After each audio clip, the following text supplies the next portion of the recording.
Are the Atlanta FaZe the best team in the game? Do I think Atlanta FaZe is going to fall off because COD did switch back to 4v4 from 5v5 where things can be a little bit more chaotic? The first player I want to talk about, guys, is none other than the young beast, the young GOAT, Simp. Now, this kid is special, okay? I've seen a lot of people kind of compare him to Scump, you know, Scump reincarnated, the next coming of Scump. But I don't want to compare Simp to Scump. I want to give him his own lane. I personally think since I started competing in Call of Duty, I don't know if I've seen a player like Simp before.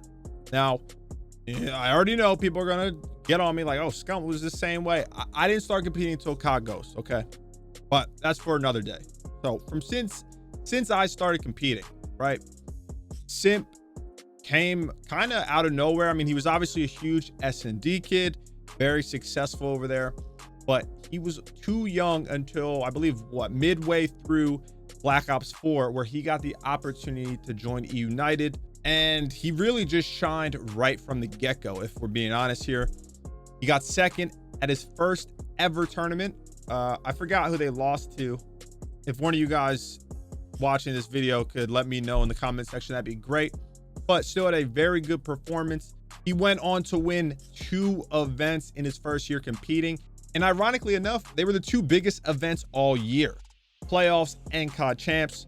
Simp is one of 8 players to win a COD champs in their first ever appearance. And not only did he win the 2 biggest events, he also got MVP for the regular season and MVP at COD champs. Not only that, another thing, he got Esports Console Rookie of the Year. I think since he's been in the league, he's been the best SMG player by far. I think there's certain players that have kind of closed the gap a little bit, but he's just been basically unstoppable. You know what I'm saying? Like, he does shit that you shouldn't be able to do. He's so consistent. It doesn't matter if it's respawn, S&D. He is fantastic from top to bottom. But in my opinion, I think his greatest strength is, even though he is very talented, he is one of the more methodical players that I've seen, which is crazy, right? Because he is still relatively new in the scene. You know what I'm saying? Yeah, I compare it to a professional athlete where it takes time to understand, you know, to be in the NFL, to understand the game. It's a way faster pace. You know, the strategy is different, everything. And he just kind of had it all right from the get-go. But from top to bottom, dude, Simp is just different in my opinion. Like I said, there's a lot of fantastic players in the league right now, young and old, but he's just something special. I'm gonna keep saying that he's something special. Moving on to his sub duo, we have none other than Abezy. Abezy is also a fantastic submachine gun player. He is the entry, the aggro sub, which is one of the main reasons why I think their duo is so good, is because they complement each other perfectly. Like I previously said, Simp is more methodical, right? I don't want to say slow necessarily, but he definitely takes his time a little bit more. When it comes to Abezy, he's in your face. It doesn't matter if it's hardpoint, if it's S&D, like I will blood you or I will get blooded. That is his play style. But I think Abezy is the best entry sub in the game right now. Entry sub is the hardest role in COD, in my opinion. So even though I said Simp runs the hardest role as a sub, this is a little bit more specific. Abezy is the one opening the map up for everyone else, okay? And a lot of the times you're gonna get smoked, right? You're gonna have high engagements, but if things aren't going your way, you're not gonna look that great. If you're not shooting well, you know what I'm saying? If your movement's not on point, and there's a lot of factors, but you're not gonna look good. And for some reason, Abezy always looks good. I kind of put him in the same category as Simp. You know, obviously it's a little bit different. And when you understand those roles, right, you don't just look at stats alone, because if you compare Simp to Abezy, Simp's going to have better stats, right? Abezy, you know, he'll hover around that 1.0, 1.1 area. But that is unbelievable for him. He obviously is going to have a lot of engagements, a lot of kills, a lot of deaths. But he opens up the map for his teammates, makes it easier for them. I know Abezy a little bit better than Simp. cool kid, very laid back, likes to have fun. I think it's the same thing. He has a very good attitude. His head is on straight. You know, he's not toxic.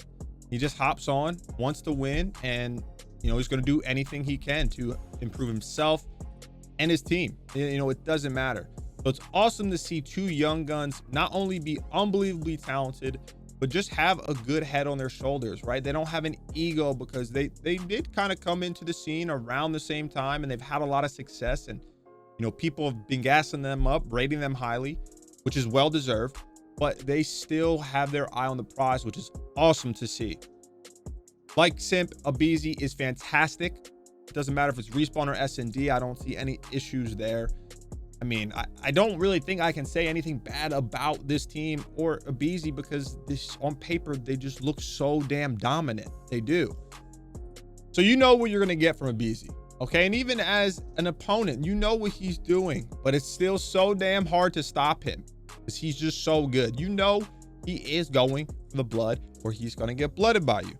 But it just seems like it doesn't matter. He always finds an opening, finds a gap in the defense per se, right? But they, in my opinion, are the best sub duo in the league. They are. I think they've been the best sub duo in the league since the second half of Black Ops 4, MW, and moving forward to right now in Cold War.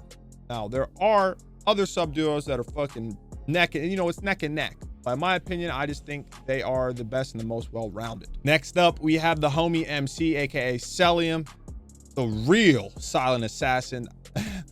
Cell's a fantastic player. He is, I believe, the flex, even though I know right now it's kind of interesting, right? In Cold War, I've seen like Faze will run all XM4s, you know, but that's just, if that's how the meta is, that's how the meta is. But normally he is a flex player. He could do it all. Okay, he can run the sub, he can run the main AR. If there is a flex AR weapon, he can run that at a very, very efficient rate. And he's also fantastic as a player when it comes to individual skill. He's great in respawns. He can rack up a lot of kills. Sometimes, if you guys have seen a couple clips that like Arcitys tweeted out, just messing around though, his awareness is unbelievable. I mean, it looks, you know, there's some suspicious clips where if it wasn't selling, be like, yo, this guy, is he is he wall hacking? But he's a highlight player. You know, he's a flashy player. He can do it all. Like I said, respawn, S&D, he could do it all. And I think his biggest strength is actually his clutch gene. It seems like if Cellium's ever in a situation where he needs to get that two-piece, right? Or get a 1v2 in S&D, or you know, whatever, just do the impossible, he somehow pulls it off. MC just has the ice. He just does. Once again, he's not toxic. None of them are toxic, which is great. And they're able to kind of take that step back in communication because of their last player. It's none other than Arcitys, who in my opinion is the leader, is the captain of this team. He is the main AR. He's been one of the best main ARs in Call of Duty as of late, the past couple titles. He's been up there. He's just a great overall player. I do think he is their leader. He is their floor general. You know, he controls the comms. Okay, he makes sure everyone is doing the right thing during the game while also being a phenomenal player. Now, don't get me wrong. I know I've said, you know, running a sub, running the aggressive sub is the hardest role in the game. But if you are the main AR player and the IGL, which, like I said, in my opinion, he is, it's also a very hard role, because not only do you need to be worrying about your positioning, right? Because as a main AR, your positioning is the most important thing. Because at the end of the day, you're not going to be in the front line. You're going to be baiting your sub players, the more aggressive players, but you need to be able to set them up as well. You complement off of each other. You know, you might need to win a 1v1 versus the enemy team's AR to let your subs fly. You know what I'm saying? Or like, you need to be in a certain spot to really help capitalize when your team gets those kills, whether it be holding spawns, rotating, whatever. You know, it does seem like a little bit more boring of a role. It is, but it's still important, okay? It's very important still.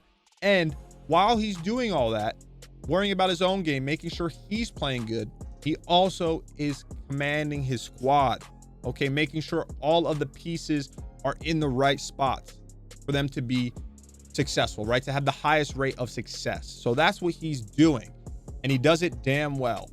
Alec, once again, like the rest of them, I know I keep saying it, seems like he has a great attitude. I know Alec, you know, pretty damn well. He's super laid back, man. He's soft-spoken. He's a great leader, and he's a great teammate. He's going to tell you if you're messing up, right? But he's not going to go about it in the wrong way. And he just has a great mindset for COD. To keep it simple as possible, this team is a absolute powerhouse on paper.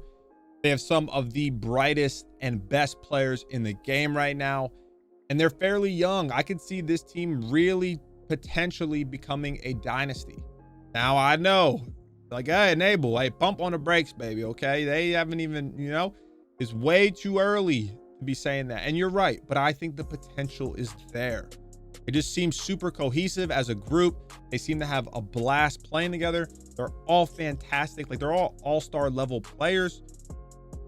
That is damn near impossible to have. You know, they're always, it's like, it's almost sounds too good to be true when it's coming out of my mouth, right? Because there's always something. It's like, something's a little off. Even the best teams of all time, it's always something. But with their team, it just doesn't seem like there's anything stopping them but themselves on becoming a real powerhouse, one of the best teams of all time. They don't have any issues when it comes to Cold War in terms of, you know, not being that great in S&D. They're all phenomenal S&D players. Their S&D as a team is phenomenal. Their respawn is phenomenal. They can get the kills. They're able to capitalize. They're aggressive. They're faster than the other teams. Like, 9 times out of 10, they're going to be putting you in a bad spot if you're playing against them. That's just how it is, because they have so much damn talent on the team. They do. I think this team is going to be a contender all year long, unless something behind the scenes goes horribly wrong, which I think would be a rare outcome. They're going to be contenders. You know, they're going to be favorites. It's just how it is. It's impossible not to. When you look, I mean, look at the team. It's impossible not to. Now, I'm not going to sit here and say that they're going to win everything, you know, no one's close, because there are a lot of damn good teams in the CDL this year, but they have to be a favorite, man. They have no weaknesses. You know, maybe the only weakness that I can think of is it is 4v4, right? Where you can play a little bit slower, more methodical, okay? Where it isn't as chaotic. A lot of people and, you know, pros on other teams think that that's kind of where they thrive in, right? They thrive in the chaos. You know, they have the Abezy, they have the Cellium, the Simp, which they could be right.